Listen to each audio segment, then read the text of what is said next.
বহু দিনের অপেক্ষার আজকে অবসান হলো। দিনটা ছিল সোমবার। তো দেখো আমাদের বাড়িতে একটা পার্সেল এসেছে, অনেক বড় পার্সেল। ভাবছো তো এটাতে কি আছে? অ্যাকচুয়ালি আমাদের বাড়িতে না কিচেনের কোনো সেট আপ ছিল না। আমরা ওই জুগাড়ু সেট আপ হয় না, অমনি সেট আপ করে এতদিন ধরে রান্না করছিলাম।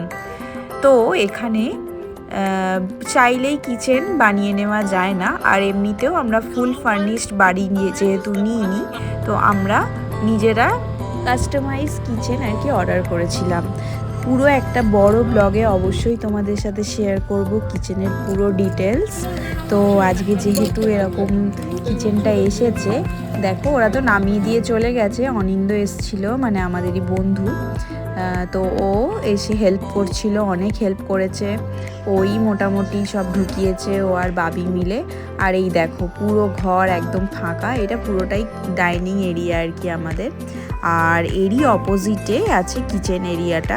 কিচেন এরিয়াটা মানে এমনিতেও মার্কিং করা আছে, যেহেতু ওটা টাইলসের। এই যে অ্যাশ কালারের মানে উডেন ফ্লোর ছাড়া বাকি যে জায়গাটা দেখতে পাচ্ছ, এটা পুরোটাই হচ্ছে কিচেন এরিয়া।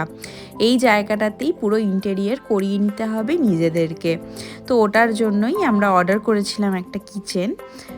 তো ওইটাই এসেছে আর কি। লাগানো হলে অবশ্যই তোমাদের সাথে শেয়ার করব। অনেকেরই দেখে মনে হতে পারে এ আবার কি এমন ব্যাপার নিজে থেকে কিচেন বানানো, কিন্তু এখানে না অতটা সহজ জিনিস নয়। আসলে এখানকার মানুষ যা কিছু করে সব নিজে থেকেই করে।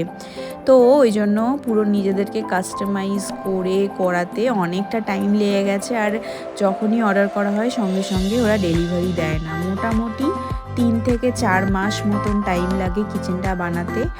আর তারপরে আবার হ্যান্ডিম্যান পাওয়াটা তো অনেক বড় ব্যাপার। কীরকম হ্যান্ডিম্যান হবে, কত চার্জ নেবে, কি নেবে, সেগুলো পুরো ডিসাইড করে তারপরে লাগানো হয় আর কি। যাই হোক, চলো ভিডিওটা এটুকুই। আবার দেখা হবে নেক্সট একটা ভিডিওয়ে।